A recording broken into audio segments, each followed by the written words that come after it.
Baik, Bapak Ibu sekalian, selamat malam. Suara saya agak serak nih, kena flu. Baik, malam hari ini kita akan masih dalam suasana menyambut Natal. Kemarin kita sudah bersama Mbak Seto merenungkan masa Advent.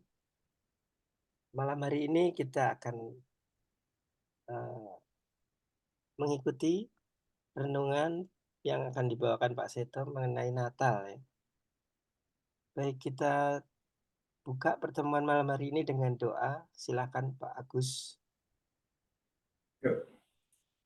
Bapak Ibu, mari kita mengawali pertemuan kita malam ini dengan doa bersama. Dalam nama Bapa dan Putra dan Roh Kudus. Amin. Bapa yang Maha Rahim, sungguh kami bersukacita malam hari ini telah Kau beri kami kesehatan dan telah Kau beri kami pula kemauan untuk duduk bersama, memahami, mengerti, belajar bersama, merenungkan Natal yang akan segera tiba. Semoga apa yang kami peroleh mempertebal iman kami untuk kembali lebih bersukacita dalam menghadapi kedatangan Tuhan. Semua doa ini kami panjatkan di dalam nama Yesus Tuhan Tebus kami. Dialah yang akan mengantar semua pembicaraan ini dari awal hingga akhir. Amin. Dalam nama Bapa dan Putra dan Roh Kudus. Terima kasih Bapak Ibu. Saya serahkan kembali kepada Pak Sunarto. Baik, terima kasih Pak. Baik Bapak Ibu, mari kita dengarkan pengajaran dari Pak Seto. Silakan Pak.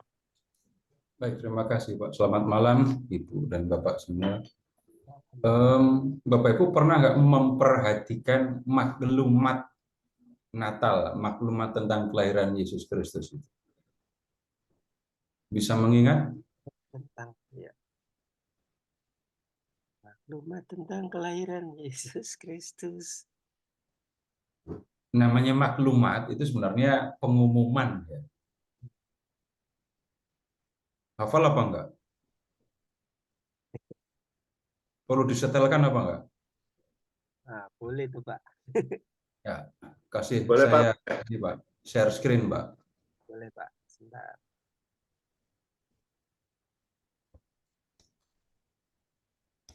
Ya. Silakan Pak.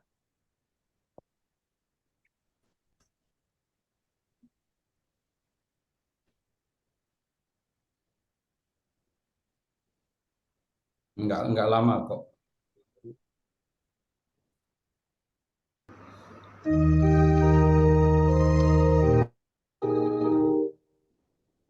Perhatikan syairnya ya.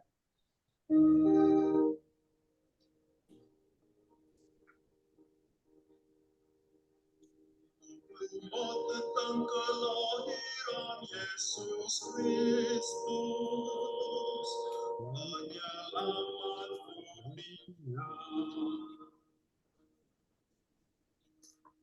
Beribu-ribu abad sesudah bumi dan segala isinya diciptakan, 18 abad sesudah Abraham menanggapi panggilan Allah,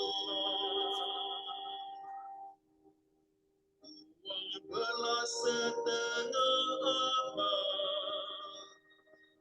sesudah Musa diutus Allah mengantar umat Israel ke tanah yang dijanjikan, 10 abad sesudah Daud dipilih Allah menjadi raja umatnya, 5 abad sesudah umat Allah diantarkan kembali dari pembuangan Babel. Sesudah kegenapan masa tiba, waktu Kaisar Agustus mengeluarkan perintah untuk mengadakan cacat jiwa di seluruh wilayah kerajaannya. Maka sesudah dikandung perawan Maria oleh kuasa Roh Kudus, lahirlah di Betlehem daerah Yudea Yesus Kristus, Putra Bapa, untuk menyelamatkan umat manusia.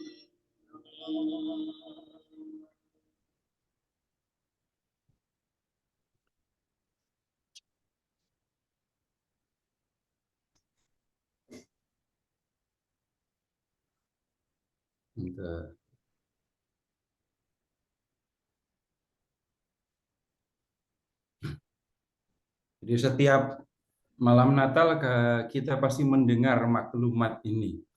Dan Bapak Ibu, kata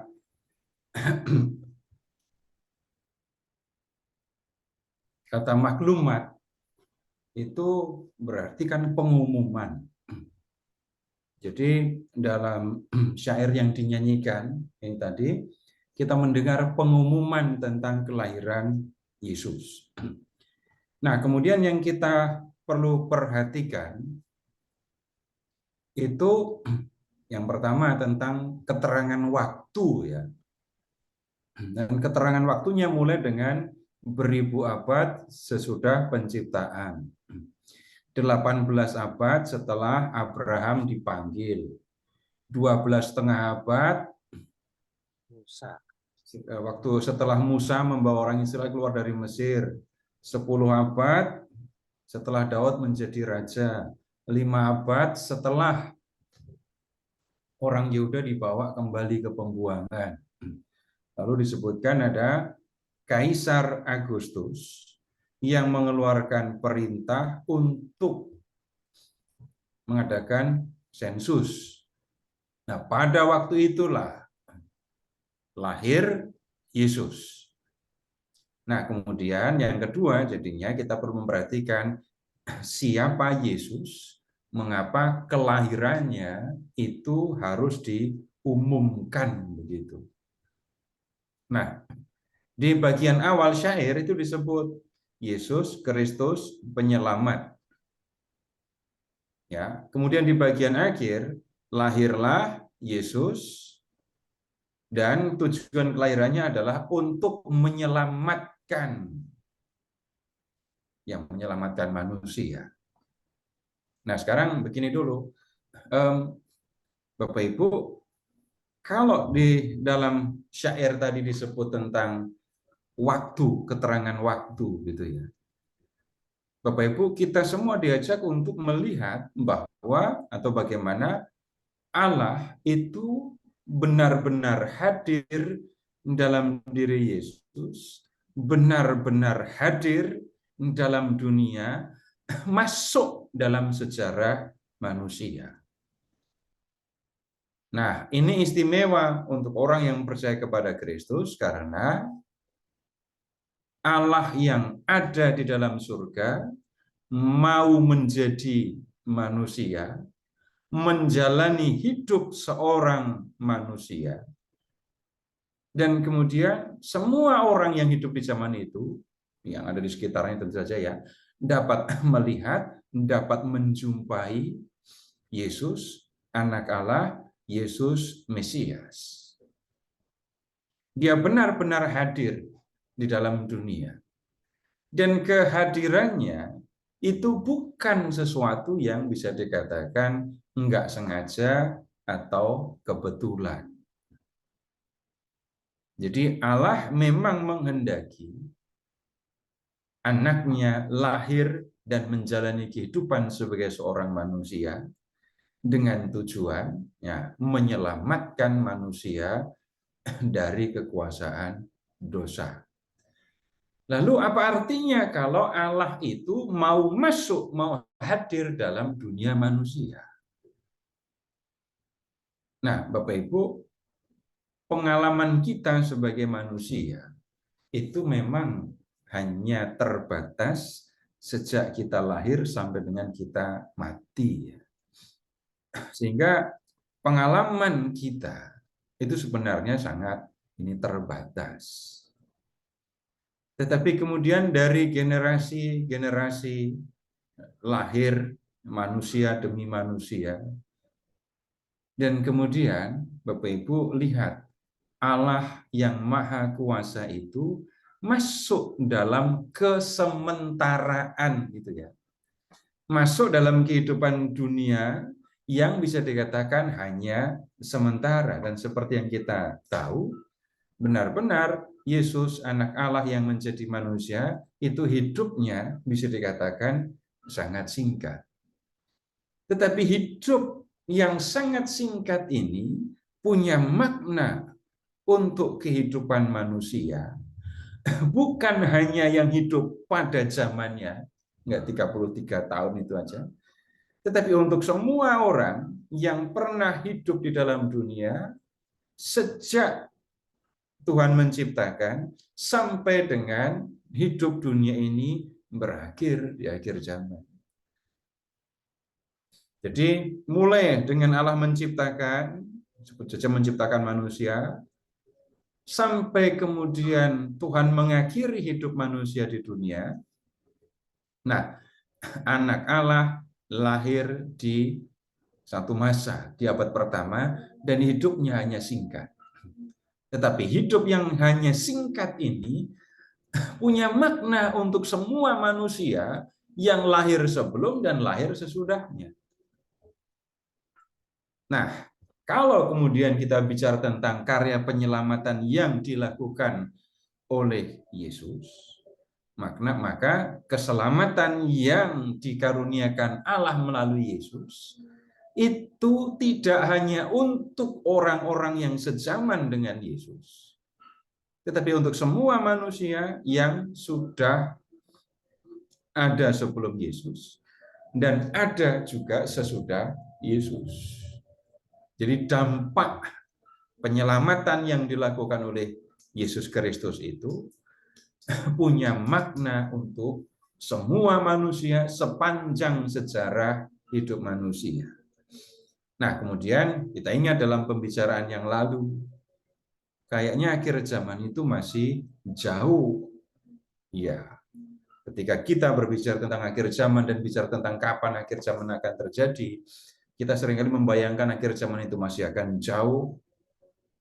Dan apalagi kalau kita mengingat ini sudah 2000 tahun berlalu, zaman masih berlangsung.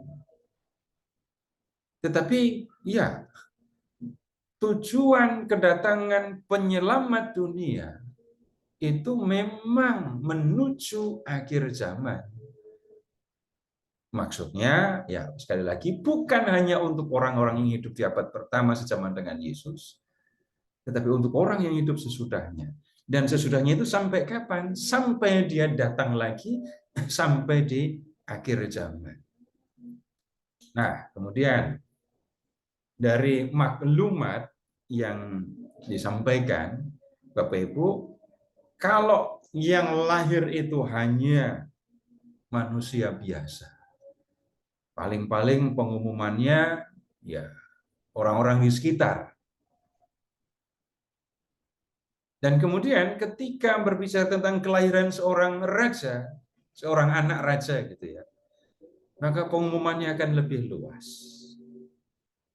Karena dampak dari kelahiran seorang anak raja akan menyangkut seluruh kerajaan.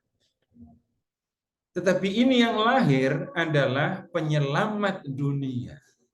Maka semua orang sesungguhnya harus mengerti, mendengar kabar ini. Nah, karena itu maklumat disampaikan. Nah, sekarang Bapak Ibu, kita lihat bacaan untuk malam Paskah. Bapak Ibu silahkan ke Injil Lukas bab 2. Mulai dari ayat 1 sampai dengan 14.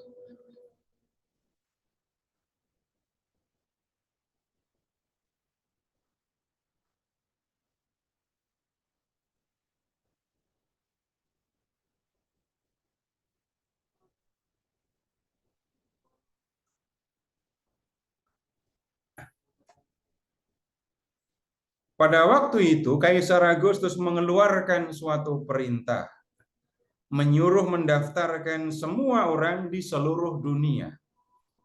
Inilah pendaftaran yang pertama kali diadakan sewaktu Quirinius menjadi gubernur di Syria. Lalu semua orang pergi mendaftarkan diri masing-masing ke kotanya sendiri.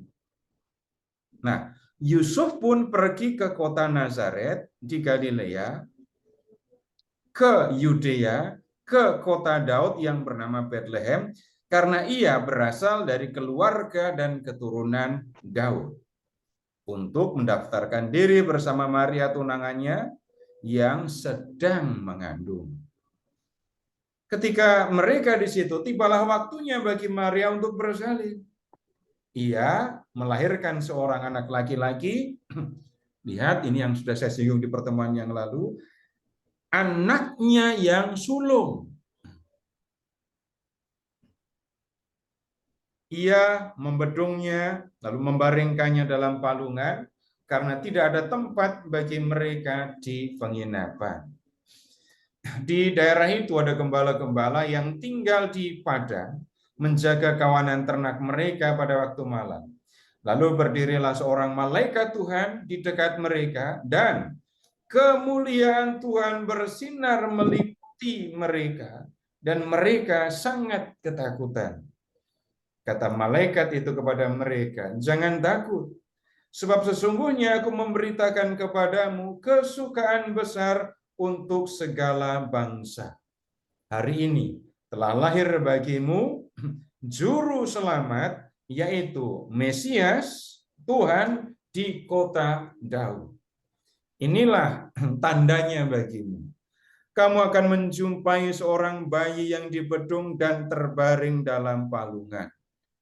Tiba-tiba tampaklah bersama dengan malaikat itu sejumlah besar bala tentara surga yang memuji Allah. Katanya, kemuliaan bagi Allah di tempat yang maha tinggi, dan damai sejahtera di bumi di antara manusia yang berkenan padanya. Nah, sebenarnya Bapak Ibu semua sudah hafal dengan teks ini kan ya. Nggak mungkin nggak punya ingatan sedikit pun tentang teks ini. Bahkan sekali lagi bisa saya katakan Bapak Ibu udah hafal dengan teks ini. Dan kemudian kalau kita bicara teks ini, seringkali yang dibicarakan, seringkali yang didiskusikan itu adalah tentang ya kelahiran yang di kandang ini. Lahir dalam kondisi yang sederhana karena tidak mendapatkan tempat di penginapan gitu. Tetapi kemudian coba kita lihat dari sisi yang lain gitu ya. Bapak Ibu lihat ayat mulai dari ayat 8. Perhatikan para gembala.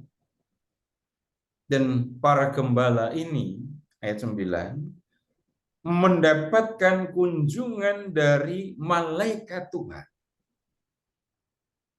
Dan kehadiran malaikat ini, Bapak Ibu lihat, kemuliaan Tuhan bersinar meliputi mereka. Kehadiran malaikat ini disertai dengan kemuliaan Tuhan. Nah, sekarang begini, Bapak Ibu perhatikan kata mulia. Kalau kita bicara dari kata mulia, Bapak Ibu ingat saja kata mulia berarti kilau. Jadi kalau ini sesuatu dikatakan mulia, itu sama dengan berkilau, bersinar.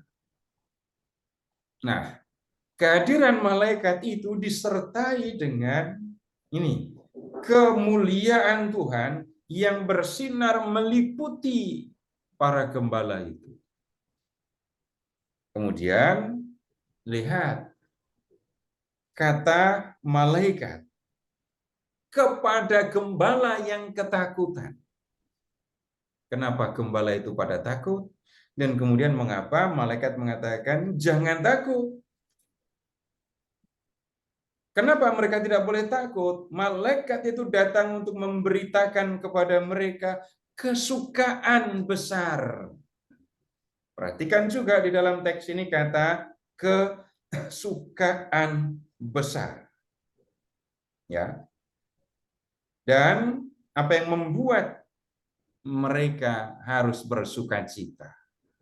Perhatikan juga kesukaan ini, kesukaan besar ini bukan hanya berlaku untuk para gembala, tetapi untuk seluruh dunia. Yang membuat bersukacita apa? Hari ini telah lahir bagimu juru selamat, yaitu Mesias. Nah, kemudian sekarang lihat juga ke ayat 13. Tiba-tiba tampaklah bersama-sama dengan malaikat itu sejumlah besar bala tentara surga memuji Allah. Kemuliaan bagi Allah di tempat yang maha tinggi, dan damai sejahtera di antara manusia yang berkenan kepadanya. Nah, perhatikan sejumlah besar bala tentara surga, malaikat juga. Dan kemudian mereka semua memuji Allah. Kemuliaan bagi Allah di tempat yang tinggi. Nah, sekarang ini Bapak Ibu, coba kita memperhatikan tentang kehadiran para malaikat yang disertai dengan cahaya, yang disertai dengan sinar. Nah, sekarang begini dulu, Bapak Ibu. Gembala nginapnya di padang pengembalaan, mereka tinggal ya di padang pengembalaan malam-malam gelap sekali. Ketika kemudian tampak cahaya dari surga yang berkilau terang benderang, jelas bahwa ini akan memunculkan suasana yang mencekam, takut gitu. Nah, apa maksud dari kemuliaan Tuhan dihadirkan dalam pengumuman kepada malaikat? Bapak Ibu, lihat sekarang yang ada di langit, yang ada di atas. Malaikat, bala tentara langit, bala tentara surga, suara pujian para malaikat, cahaya yang terang benderang. Lalu Bapak Ibu silahkan lihat ke gua, ke dalam kandang, ya, di mana yang diumumkan kelahirannya itu berbaringnya di palungan tadi. Nah, kemuliaan Tuhan yang hadir itu menunjukkan, menyatakan siapa sebenarnya bayi yang dilahirkan itu. Bayi ini punya asal-usul surgawi.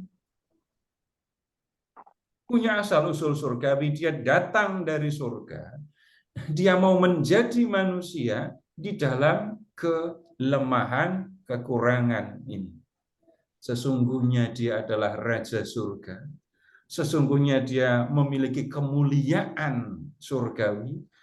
Tetapi lihat, dia hadir dalam pribadi seorang manusia, seorang bayi yang bisa dikatakan lemah.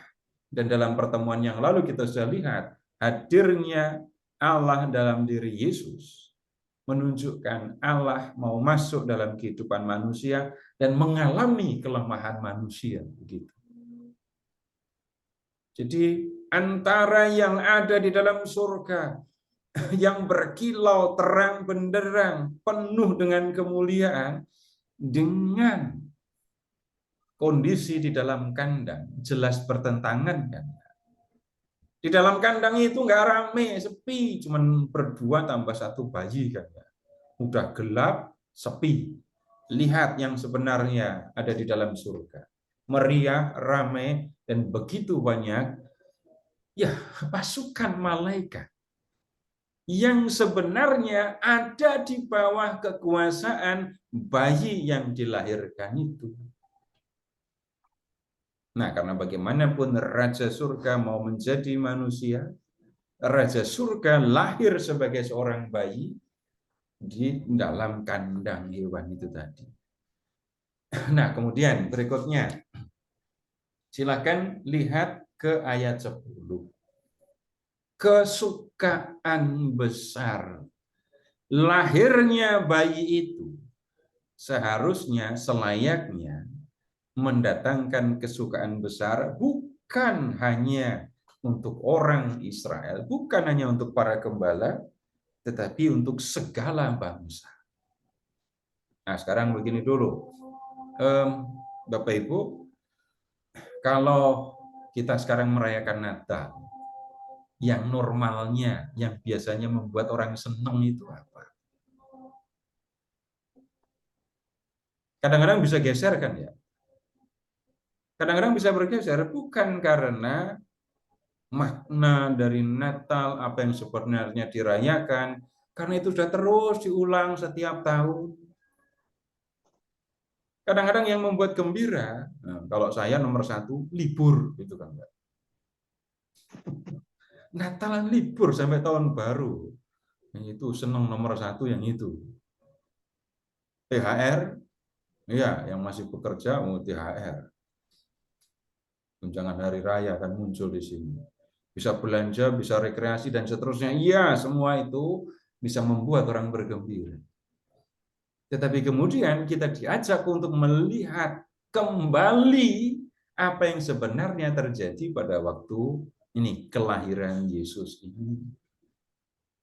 Nah, sekarang begini, Bapak Ibu, kalau kita memperhatikan apa yang pernah kita jalani dalam kehidupan ini, kita akan menemukan berapa macam jenis kegembiraan yang pernah dialami.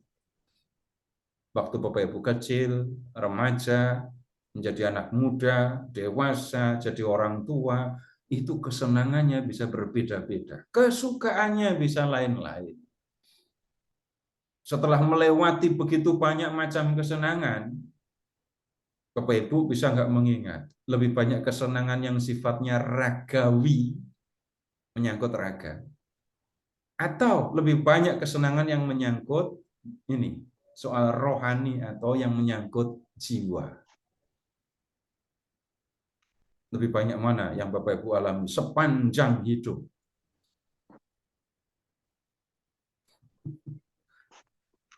Dari kecil sudah bicara tentang kebahagiaan yang menyangkut soal jiwa. Nah, Bapak Ibu mengingatnya begini saja, deh. Bapak Ibu mulai merasakan kegembiraan ketika bisa melakukan sesuatu untuk orang lain, itu waktu umur berapa? Gembira karena bisa melakukan sesuatu untuk orang lain. Masih kecil atau sudah gede?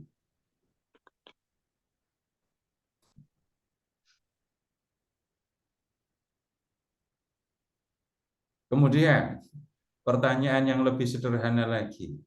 Bapak Ibu masih bisa mengingatkan ya? Bapak Ibu mulai senang berdoa itu kapan? Senang berdoa ya. Doa pribadi, menikmati ketika berdoa, senang ketika berdoa. Tiap orang bisa memiliki masa yang berbeda ya. Saya tidak akan bicara harusnya enggak, tapi Bapak Ibu yang mengingat sendiri.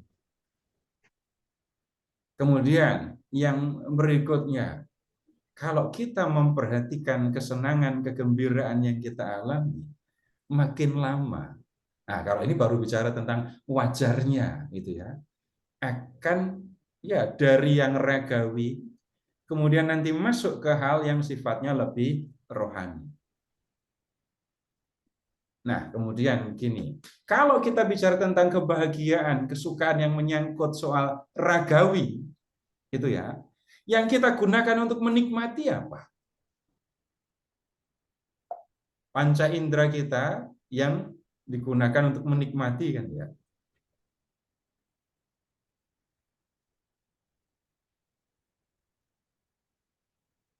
Bapak Ibu rekreasi kemana ya yang nggak menggunakan penglihatan? Senangnya kan karena melihat.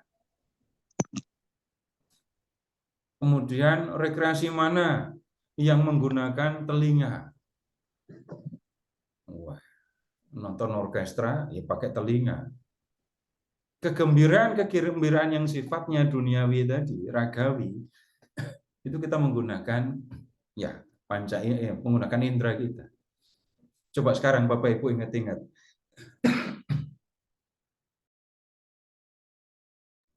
Kegembiraan yang mana yang Bapak Ibu dapatkan dengan menggunakan pikiran? Bapak Ibu gembira karena ya menggunakan pikiran. Bisa nggak ngasih contoh? Gembira karena menggunakan pikiran.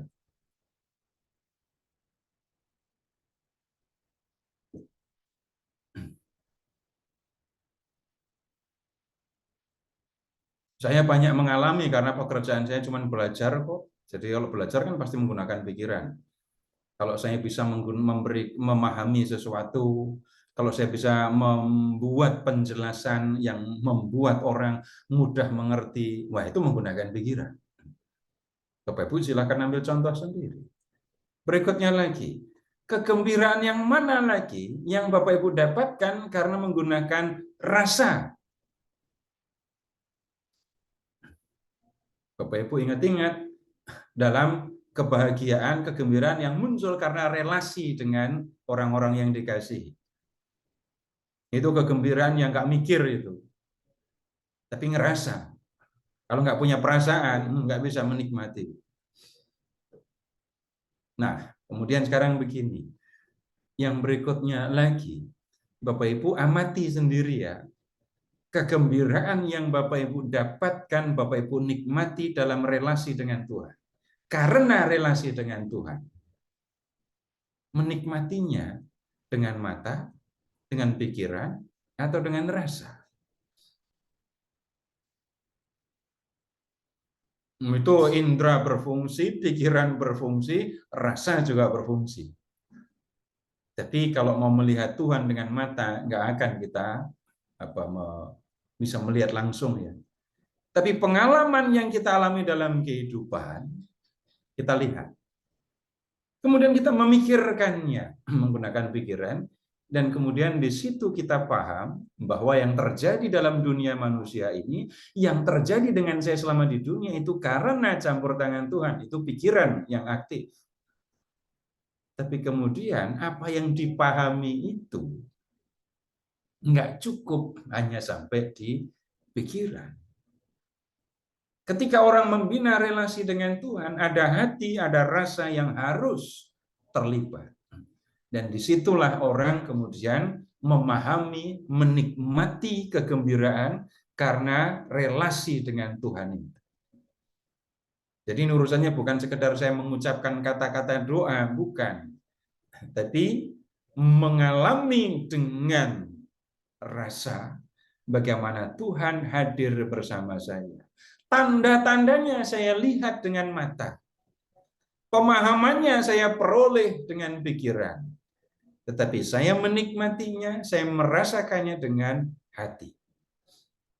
Nah, sekarang, kalau dikatakan lahirnya bayi di kandang di Bethlehem itu membawa kesukaan besar bagi dunia, bagi segala bangsa, maka Bapak Ibu yang perlu mendapatkan perhatian kita adalah kegembiraan ini akan dipahami dengan pikiran dan kemudian baru akan bisa dirasakan dengan hati.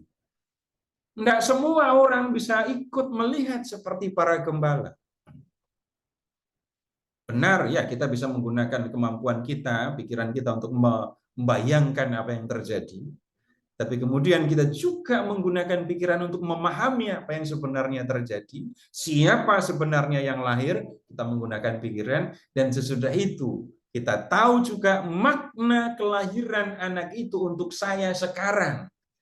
Bahkan bukan hanya untuk saya sekarang, tapi untuk keselamatan jiwa saya setelah hidup di dunia ini berakhir. Apa yang kita pahami itu kemudian menjadi bagian dari diri saya. Dan karena itu, Bapak Ibu, saya bisa mengalami kebahagiaan, kegembiraan itu. Tanpa ini, tanpa pemahaman, tanpa rasa, kesukaan besar itu hanya dibaca sebagai kesukaan besar, tapi tidak dirasakan. Tetapi tidak dirasakan, kan repot. Tiap tahun dibacakan dan disebut kesukaan besar ini, tapi ternyata yang mendengarkan, yang membaca tidak ngerasa kegembiraan, tidak merasakan kegembiraan ini. Nah, kemudian sekarang begini, kalau orang itu merayakan peristiwa keagamaan gitu ya, apa yang sebenarnya terjadi? Bapak Ibu mengingatnya begini, ada dua hal ketika orang merayakan pesta keagamaan. Perayaan pesta keagamaan itu menyangkut peristiwa yang pernah dilakukan oleh Tuhan di masa lalu. Jadi kalau orang Israel itu merayakan Paskah gitu ya, ini kan menyangkut peristiwa pembebasan dari perbudakan di Mesir. Nah, kemudian dalam perayaan peristiwa karya Allah di masa lampau itu dihadirkan kembali. Sehingga peristiwa itu hadir di hadapan umat dan umat melihatnya sekarang. Kalau kita merayakan Natal, bicara tentang merayakan kelahiran Yesus Kristus, maka yang kita temukan adalah peristiwa kelahiran Yesus itu dihadirkan kembali sehingga kita dapat melihatnya secara langsung. Bukan dengan mata tapi peristiwa itu dihadirkan supaya kita bisa melihat. Merayakan itu artinya begitu. Peristiwa masa lampau di mana Tuhan bekerja itu dihadirkan kembali. Nah, kalau di dalam gereja Katolik jelas perayaannya, jelas bagaimana peristiwa masa lalu itu dihadirkan. Dalam misa jelas bacaan menyinggung, bahkan mewartakan, mengisahkan kembali peristiwa kelahiran itu. Dan kemudian lihat gua yang selalu ada di gereja. Ini bukan soal tahun depan, tahun berikutnya guanya mbok dibuat yang lebih variatif supaya orang dapat memiliki pemandangan yang tidak membosankan. Lalu yang lain lagi menyangkut peristiwa-peristiwa tertentu dalam kehidupan, dalam sejarah, dalam kehidupan masyarakat, bisa enggak ini gua disesuaikan bentuknya?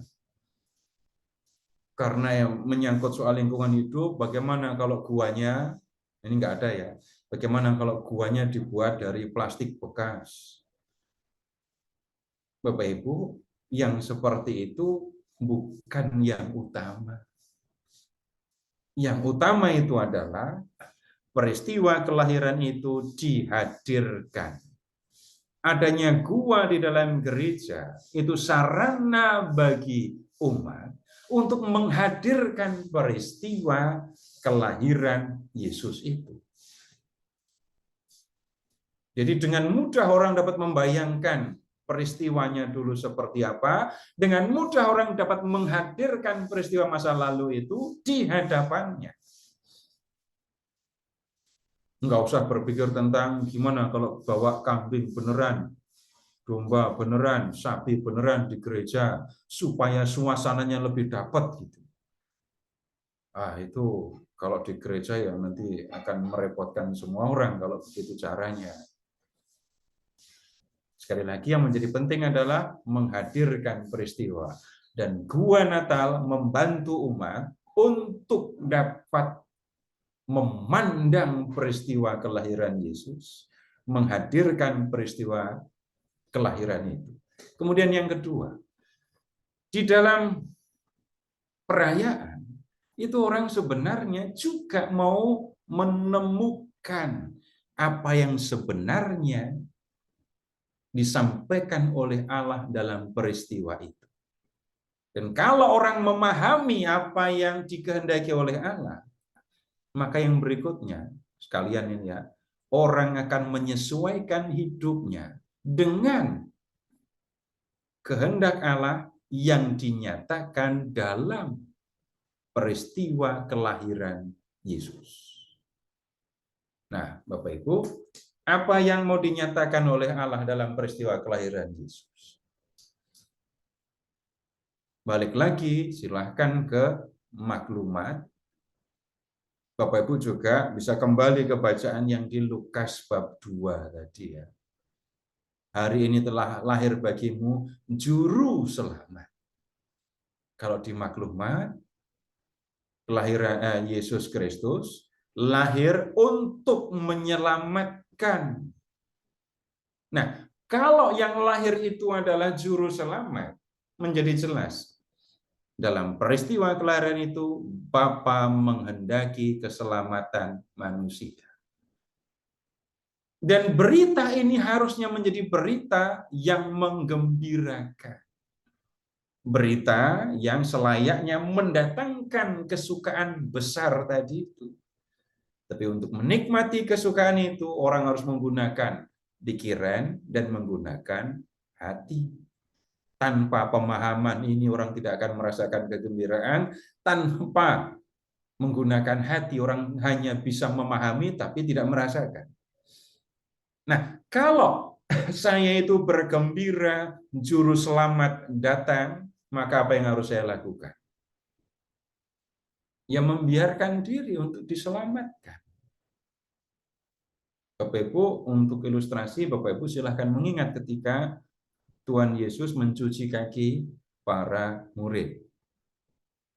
Kalau Yesus mau mencuci kaki para murid, supaya kaki mereka bersih, apa yang harus dilakukan oleh para murid? Enggak ada yang lain, menyodorkan kaki. Kalau kaki tidak disodorkan, ya enggak akan dicuci. Kalau orang mau membiarkan diri, kalau orang mau diselamatkan, ya dia harus mengikuti apa yang dikatakan juru selamat. Kalau orang mau menikmati keselamatan, kalau orang memahami bahwa Allah dalam diri Yesus menghendaki keselamatan, dan saya percaya itu, maka saya akan mengikuti kehendak dari juru selamat. Kalau Tuhan Yesus datang mau menyelamatkan kita, tapi saya nggak mau diselamatkan, ya saya tidak akan selamat. Kalau mau tandanya apa? Kalau saya mau diselamatkan, ikuti yang dikehendaki oleh juru selamat. Nah, sekarang begini, kalau kedatangan Yesus, juru selamat, itu adalah sesuatu yang menggembirakan, maka saya akan mengikuti kehendak Allah pun yang dinyatakan dalam diri Yesus sebagai ini, mengikutinya bukan dengan terpaksa, bukan karena takut, tetapi karena terdorong oleh rasa gembira. Nah, sekarang begini dulu. Bapak-bapak, kalau Bapak bekerja untuk keluarga, itu didasari dengan rasa gembira karena punya keluarga, atau didorong, lebih tepatnya lagi, didorong oleh rasa gembira karena Tuhan sudah memberikan keluarga kepada saya, atau karena saya takut kepada istri saya. Pertanyaan, pilihannya jelek sekali ya. Tapi yang saya maksudkan begini, melakukan sesuatu karena takut, dan melakukan sesuatu karena gembira, itu dampaknya bisa berbeda sekali.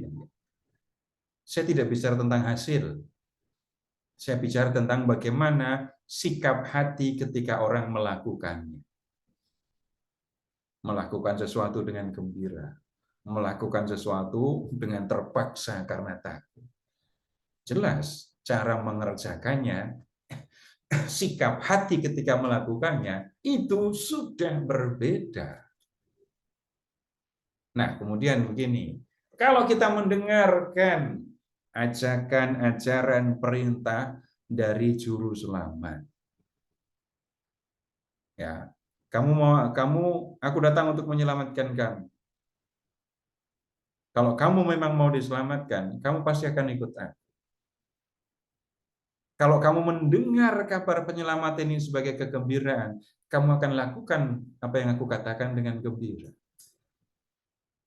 Tapi kemudian Bapak Ibu, pernah nggak mendengar orang Katolik mengatakan mengasihi itu berat? Pernah ngomong gitu? Pernah dengar orang ngomong kayak gitu apa enggak? Kalau orang mengatakan mengasihi itu berat, Bapak Ibu, pertanyaan selanjutnya itu begini. Orang ketika mengatakan perintah untuk mengasihi itu berat, dia ingat kepada Tuhan Yesus apa enggak? Kalau dia ingat kepada Tuhan Yesus, pernah nggak memang dia komplain kepada Tuhan? Tuhan, saya tahu perintahmu mengasihi, tapi maaf Tuhan, itu berat. Pernah dengar orang ngomong kayak gitu apa enggak malah? Berikutnya, kalau orang mengatakan perintah mengasihi itu nomor satu yang disebut adalah kata berat, saya tidak menyangkal. Tapi soal bagaimana mengatakan spontan, jawaban pertama berat, gitu ya. Pertanyaan berikutnya adalah, dia mengikuti Yesus karena memahami yang dilakukan oleh Yesus, merasakan yang dilakukan oleh Yesus, atau enggak? Atau dia hanya mendengar perintah semata-mata sebagai perintah. Apalagi kalau disertai ancaman, enggak mengasihi, ya udah, neraka hukumannya. Nah, orang yang mengasihi terdorong oleh rasa gembira karena Tuhan Yesus ya sudah menjadi manusia untuk keselamatan saya, itu akan berbeda cara mengasihinya, sikap hatinya akan berbeda, dan kasihnya akan benar-benar kasih, bukan kasih yang tampaknya mengasihi tapi memperalat. Tampaknya mengasihi, tapi menggunakan orang yang dikasih sebagai sarana untuk memenuhi kebutuhan. Nah, Bapak Ibu, merayakan itu maksudnya begini. Merayakan Natal itu harusnya begini. Memandang kembali, menghadirkan kembali peristiwa. Dan kemudian yang kedua, memahami kehendak Allah dan menyesuaikan diri dengan kehendak Allah yang nyata dalam peristiwa itu. Baik, Bapak Ibu, sampai di sini apakah ada yang perlu disampaikan? Saya bicaranya seperti tinggi, seperti abstrak, padahal enggak. Kalau ada yang perlu diklarifikasi, ditanyakan, silakan. Minggu depan udah enggak ketemu lagi dengan saya. Iya. Bapak Ibu, silakan. Sekali lagi, ingat kata merayakan, itu artinya memandang peristiwa kehadiran Allah di masa lalu. Yang kedua, menemukan, memahami kehendak Allah, dan kemudian mengerjakannya. Dan untuk sampai ke situ, gunakan mata, gunakan panca indera, gunakan pikiran, gunakan hati. Enggak paham, enggak akan mengerti, enggak akan merasa senang. Kalau orang paham, merasakan, nah dia akan merasa senang.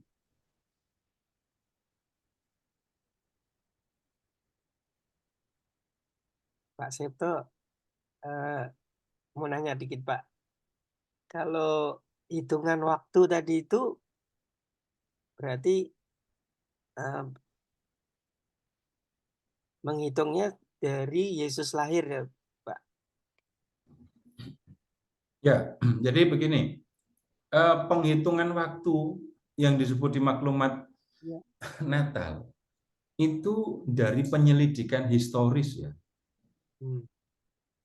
Jadi dari penghitungan yang dilakukan oleh para ahli sejarah, khususnya sejarah Alkitab. Jadi soal arkeologi dan seterusnya ada di belakang semua ini. Tapi kita hanya menemukan hasil akhirnya. Nah, kemudian Bapak Ibu, penghitungannya itu dilakukan dengan ini kalender Masehi, kalender Mesias. Walaupun nanti kalau dihitung secara detail ya, harusnya kan Tuhan Yesus lahirnya tahun 0 atau tahun 1 gitu ya. Tapi dalam penghitungan di kalender Masehi itu Tuhan Yesus lahirnya kalau nggak tahun 6, tahun 4 sebelum Masehi. Tapi ya pakailah hitungan yang bisa dikatakan kasar. Tahun Masehi, bagaimanapun Yesus lahir di abad 1 gitu ya. Hitungannya begitu aja. Nah, kemudian dari situ para ahli sejarah itu kan kemudian menghitung kapan orang Israel, orang Yehuda itu meninggalkan Babel dan kembali ke negerinya. Itu bisa ditemukan dan nyatanya ditemukan. Karena nyatanya orang Israel ada kontak kan dengan kerajaan Babel. Dan kemudian ya prasasti, kemudian peninggalan-peninggalan dari Babel itu bisa diselidiki dan hasilnya adalah pemahaman mengenai angka tahun. Nah, kalau kemudian tahun 1000, Daud itu kan raja.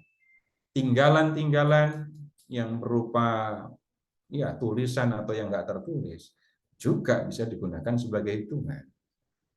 1250 yaitu keluarnya orang Israel dari Mesir. Sama, ini juga masih bisa didapatkan berdasarkan apa menyebutnya ya penemuan arkeologis. Nah, kalau yang 18 abad Abraham, nah itu yang sulit. Tapi kemudian ya penyelidikannya menjadi lebih detail gitu ya. Karena bagaimanapun Abraham itu kan kepala keluarga doang. Bukan raja, bukan orang besar yang tercatat di dalam buku-buku, di dalam manuskrip. Nah, begitu menyebutnya ya, memahami proses penulisan maklumat itu tadi. Itu hasil ya penyelidikan para ahli untuk mengatakan 18, kemudian 12,5, 10, lalu 5 abad tadi. Ya, begitu, Pak. Terima kasih, Pak. Lagi Bapak Ibu.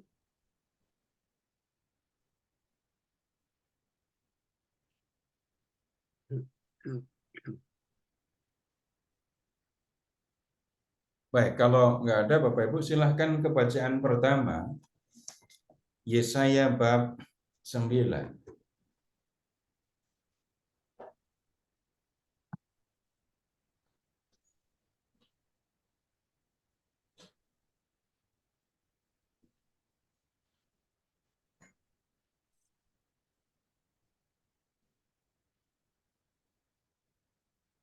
Ayat 1 sampai dengan 6.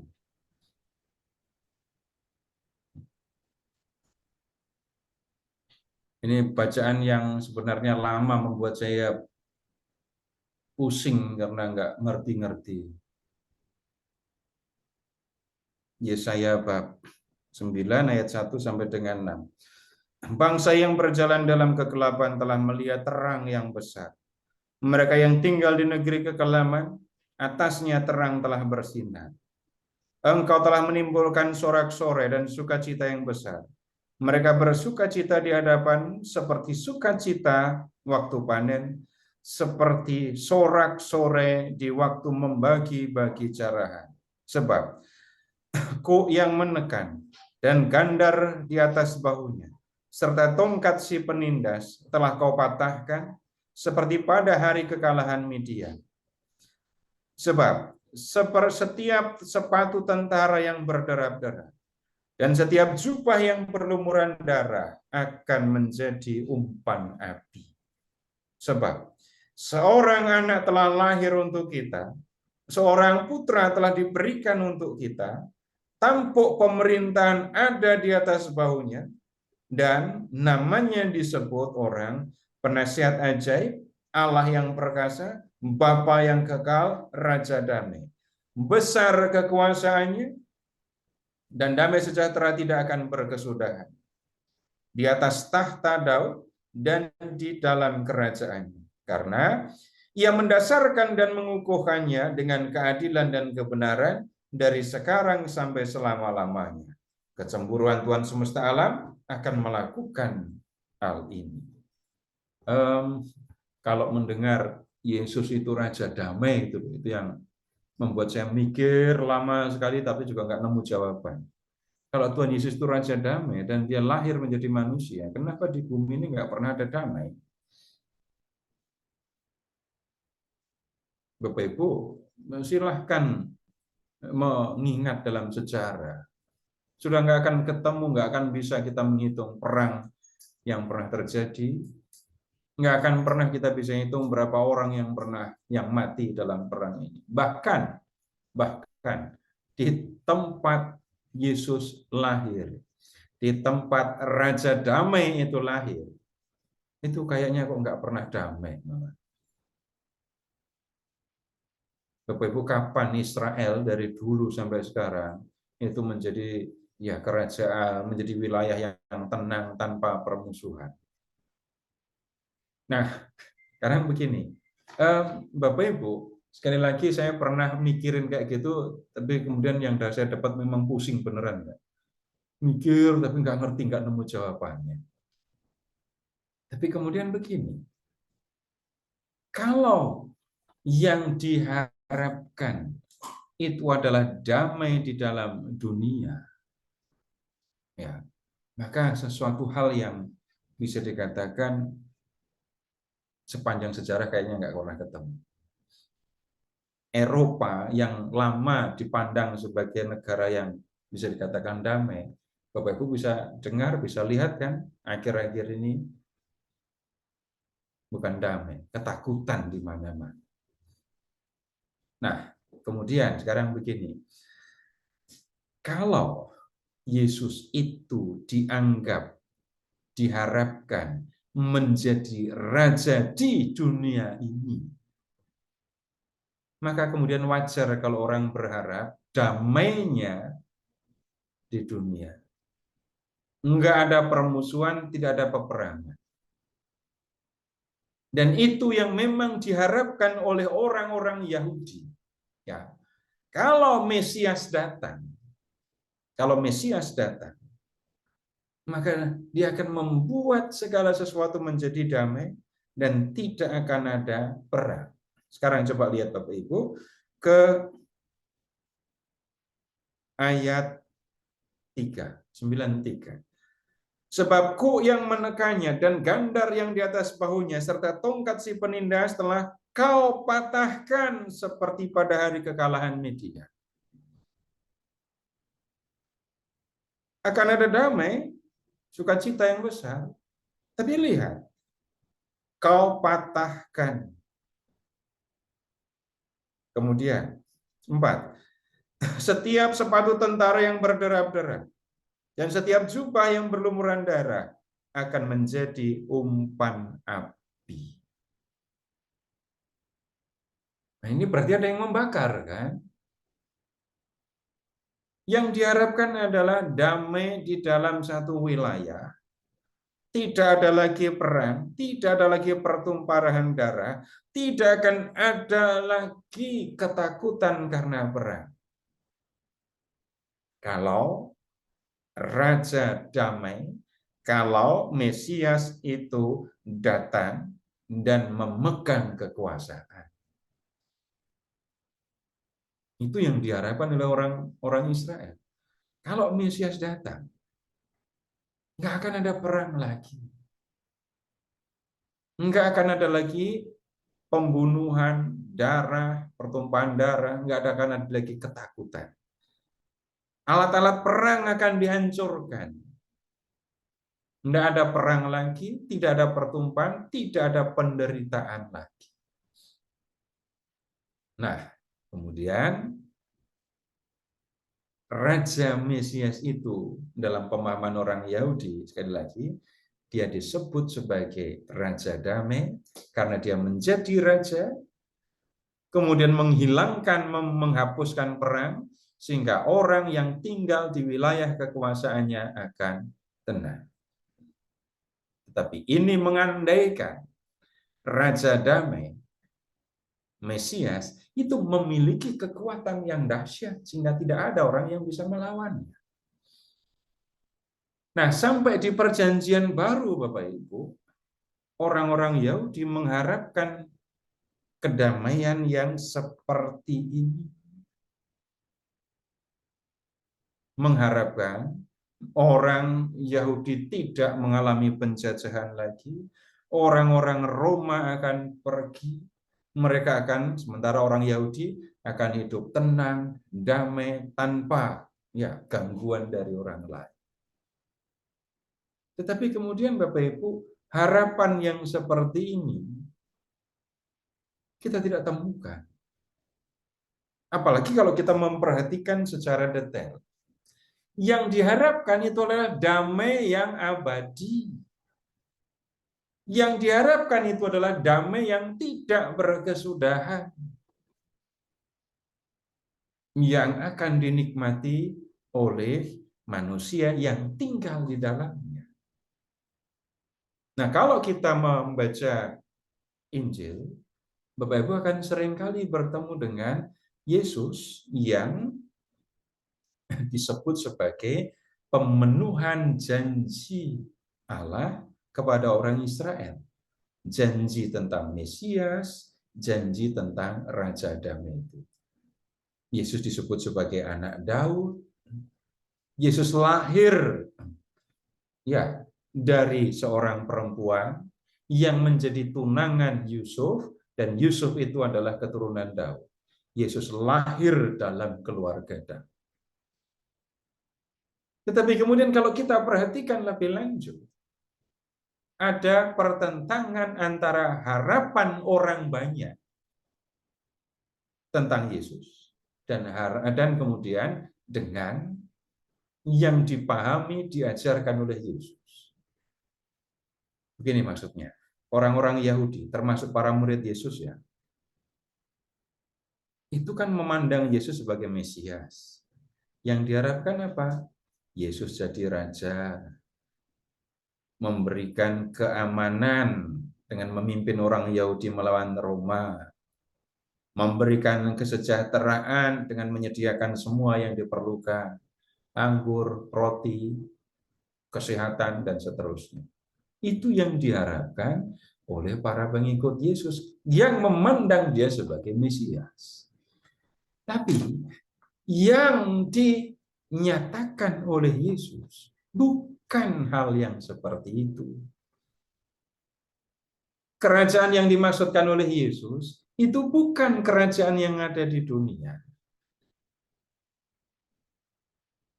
Tetapi kerajaan yang ada di atas dunia, melampaui dunia.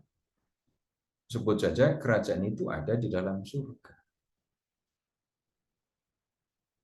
Dan kemudian orang tidak mungkin membawa dirinya masuk ke dalam surga. Tidak bisa. Orang nggak mungkin membawa dirinya masuk ke dalam surga. Orang tidak mungkin pergi ke surga sendirian. Hanya Yesus atau yang punya surga yang bisa membawa manusia masuk ke dalamnya. Nah, kemudian Raja surga, anak manusia, Mesias, yaitu Yesus, datang ke dunia. Untuk apa? Membawa manusia yang berdosa dalam ancaman kematian itu ke surga. Dan itu dilakukan dengan lahir sebagai seorang manusia, lalu nanti mempersembahkan diri di kayu salib sebagai korban untuk penghapus dosa. Dosa manusia dihapus, manusia dipandang layak untuk tinggal bersama dengan Allah di surga. Nah, sekarang begini. Kalau sudah di surga, maka nggak ada lagi penderitaan, tidak ada lagi kesusahan, tidak ada lagi kematian, tidak ada lagi ketakutan, tidak ada lagi kegelapan. Yang ada cuman kelimpahan, kegembiraan, dan terang. Nah, yang kita perlu perhatikan dalam hal ini, Bapak Ibu, Yesus itu raja. Dia raja surga, ya, dia raja surga. Dia turun ke dalam dunia manusia untuk membawa manusia masuk dalam kerajaannya dan menikmati kegembiraan yang abadi bersama dengan dia di sana. Nah, kalau orang memang percaya kepada Yesus, orang akan gembira mendengar kabar yang seperti ini. Nah, sekarang begini, diulang lagi ya. Kalau kita membaca kitab suci, kita akan menemukan Mesias, keturunan Daud, kerajaan Israel gitu ya. Di perjanjian lama. Di perjanjian baru, Yesus juga dipandang sebagai keturunan Daud, sebagai Mesias. Orang Yahudi berharap Yesus akan menjadi penyelamat menghadapi musuh Israel. Yesus akan mendirikan kerajaan dan orang-orang Israel akan tinggal di dalamnya dalam damai sejahtera. Tapi Yesus bicara melampaui itu semua. Kerajaan yang dimaksudkannya bukan kerajaan dunia. Kebahagiaan di dalam kerajaannya tidak menunjuk sama sekali kepada soal duniawi, material, dan ragam. Kegembiraannya adalah kegembiraan yang abadi. Jadi, kalau kita merayakan Natal, Yesus hadir dalam diri seorang bayi, gitu ya. Yang kita perlu perhatikan, dia itu sebenarnya adalah raja kerajaan surga yang datang ke dunia untuk membawa manusia masuk ke sana. Untuk merasakan kegembiraannya, orang perlu belajar menggunakan pikirannya untuk memahami dan menggunakan hati untuk merasakan. Mata nggak sanggup melihat, tapi pikiran bisa memahami dan hati bisa merasa.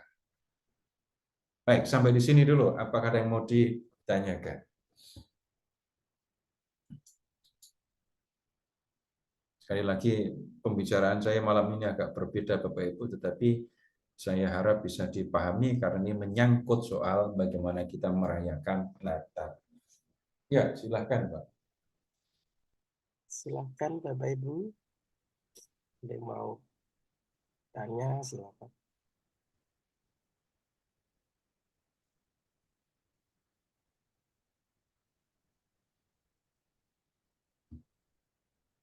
Udah ganti sekarang yang saya yang bertanya. Terus pada mikir apa sekarang? Setiap Natal, Pak.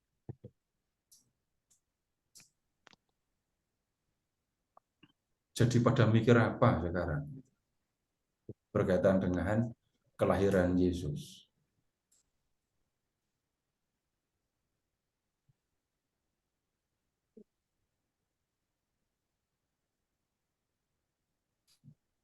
Saya hanya bisa berbicara, Bapak Ibu, apa yang berkembang di pikiran dan hati Bapak Ibu, itu jelas di luar kemampuan saya untuk melihat, apalagi mengendalikannya.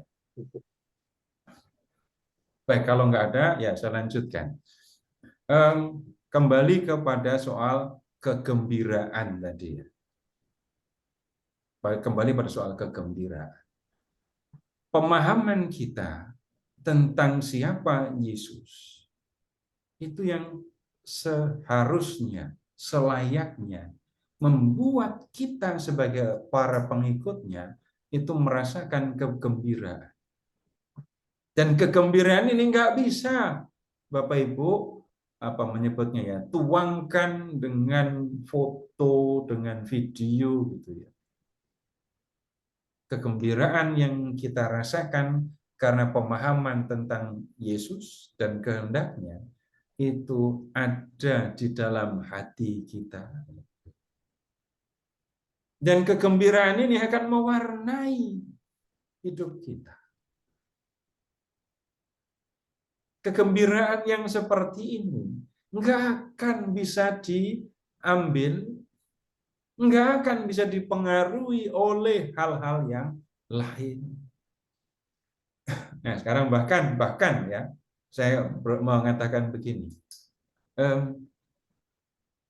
Bapak Ibu pernah mengalami mukjizat, nggak usah cerita.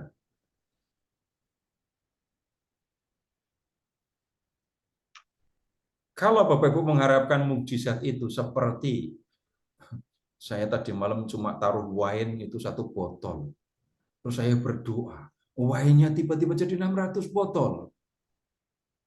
Nah, kalau mukjizat yang seperti ini Bapak Ibu, kayaknya belum pernah ya. Nanti kalau Bapak Ibu bisa melakukannya, saya nitip. Yang lain bingung menggandakan uang, Bapak Ibu menggandakan wine. Gitu ya. Yang seperti ini mungkin kita nggak alami. Ada yang mengalami, bisa jadi. Kesembuhan dari penyakit yang bisa dikatakan nggak bisa seolah-olah sudah nggak bisa disembuhkan. Tapi sembuh, nah itu mukjizat. Bisa dialami. Tapi kemudian begini, Bapak Ibu silahkan mengingat hal-hal, pengalaman-pengalaman yang Bapak Ibu alami, dan pengalaman itu membawa Bapak Ibu sampai kepada kesadaran bahwa Tuhan hadir dalam peristiwa itu. Jadi mengalami itu, lalu saya mengatakan terima kasih Tuhan. Sederhana kan? Kalau saya sampai mengucapkan terima kasih Tuhan, berarti saya mengalami Tuhan hadir dalam peristiwa itu. Pengalaman yang membuat saya menyadari, mengalami, merasakan kehadiran Tuhan. Bapak Ibu, itu udah dekat sekali sama mukjizat. Bahkan sudah bisa disebut sebagai mukjizat. Tetapi kemudian Bapak Ibu untuk bisa sampai kepada pengalaman itu, Bapak Ibu perlu pemahaman kan ya, dan perlu rasa. Tanpa itu, nggak akan Bapak Ibu bisa menikmatinya. Wah itu kan apa nyebutnya ya, kebetulan saja terjadi begitu. Ini mustahil, benar mustahil, tapi kayaknya kebetulan aja. Kalimat seperti ini tidak membawa kita kepada Tuhan atau menunjukkan bahwa kita tidak mengalami merasakan kehadiran Tuhan. Tetapi ketika kita mengalami, merasakan peristiwa ini membawa saya sampai kepada Tuhan, Bapak Ibu silahkan ingat itu.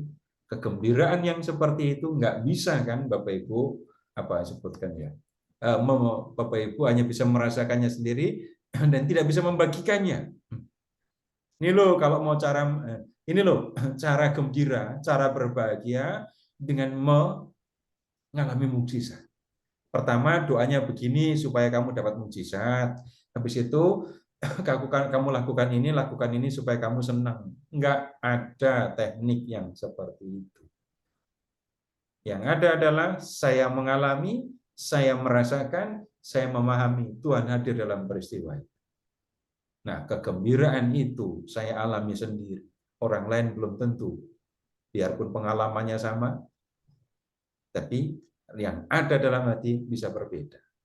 Kalau kita kembali melihat pemahaman kita tentang Yesus, anak Allah yang lahir menjadi manusia, dan itu dilakukan untuk membawa manusia masuk ke surga. Kegembiraan yang seperti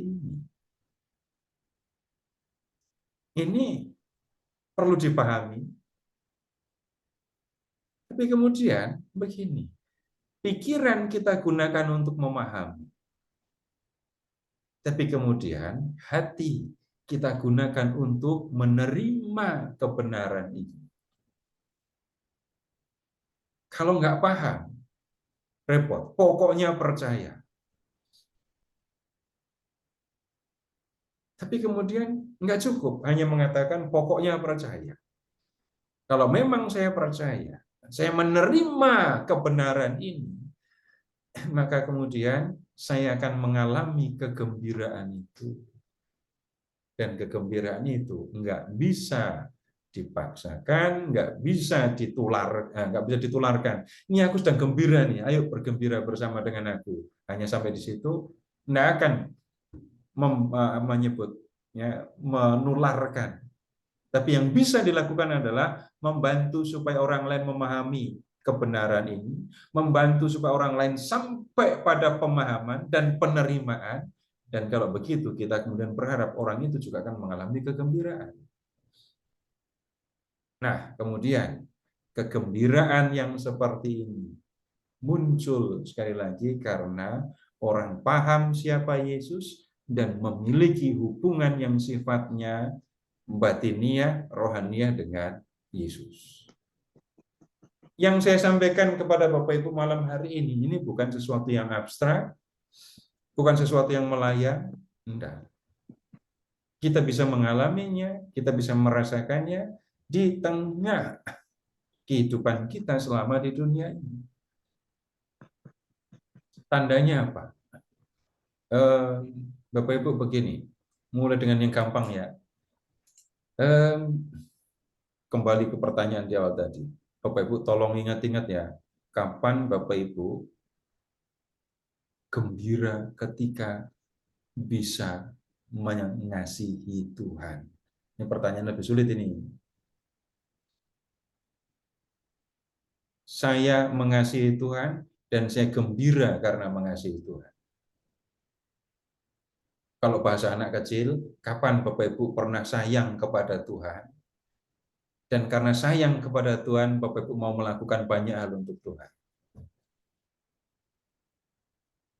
Nah, pemahaman yang seperti ini, Bapak Ibu, ya nggak akan menyebutnya ya, menjadi sekedar omongan klise yang nggak ada artinya. Nah, beneran, Bapak Ibu, kapan mulai mengasihi Tuhan? Ya, satu. Yang kedua, kapan saya merasa gembira karena mengasihi Tuhan? Kegembiraan karena mengasihi, jelaskan ya sifatnya ini batiniah. Bisa nggak orang melakukan aksi Natal tapi nggak mengasihi Tuhan? Dan bisa lah, anggaran sudah terlanjur dibuat kok. Kalau nggak dikerjakan, nanti anggaran dibalikin, habis itu ditanya-tanya lagi. Udah ada anggaran, kenapa nggak dilakukan? Orang bisa melakukan sesuatu untuk orang banyak sekalipun, untuk orang yang paling susah sekalipun, tapi tidak didasari dengan kasih kepada Tuhan. Dan itu kemudian lebih lanjut, kapan saya mengasihi Tuhan, kapan saya gembira mengasihi Tuhan, dan kapan saya mewujudkan kegembiraan itu dengan nyata di dalam perbuatan, di dalam tindakan. Nggak perlu orang tahu, nggak perlu orang mendengar cerita dari saya. Karena kegembiraan yang seperti ini, Bapak Ibu, sifatnya jauh lebih personal.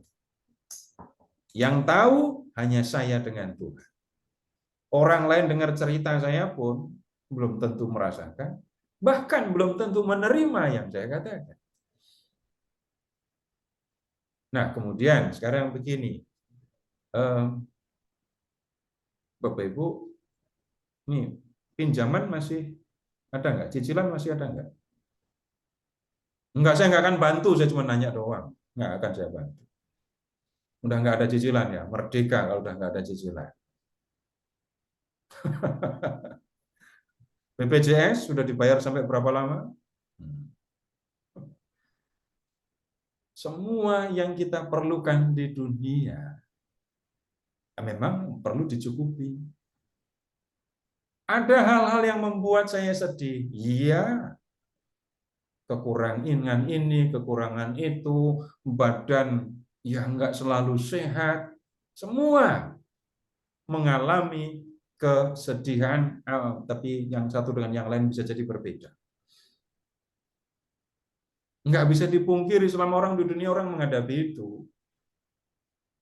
Tapi kemudian semua yang kita alami, kesedihan, kekurangan, penderitaan yang menyangkut soal-soal seperti ini, nggak akan bisa mengambil, menyingkirkan kegembiraan karena saya dekat dengan Tuhan, kegembiraan karena saya paham, saya tahu, saya merasakan Tuhan yang datang ke dalam dunia, mengasihi saya, lalu untuk membawa saya ke surga. Kegembiraan karena hidup bersama dengan Tuhan selama di dunia, ini juga tidak bisa dihalangi oleh penderitaan seperti apapun. Ada proses yang harus dilewati? Ada. Tidak serta-merta kita bisa? Iya. Tetapi Bapak Ibu, kehadiran Tuhan di dalam dunia ini nyata. Yang diperlukan adalah indera untuk melihat yang kelihatan, pikiran untuk memahami kehadiran Tuhan, hati untuk menikmati kehadiran dan kebersamaan dengan Tuhan. Begitu dulu Bapak Ibu, ini untuk sekedar persiapan untuk menghadapi Natal. Waktu perayaan Natal Bapak Ibu nggak usah mikirin ini semua yang sudah kita diskusikan.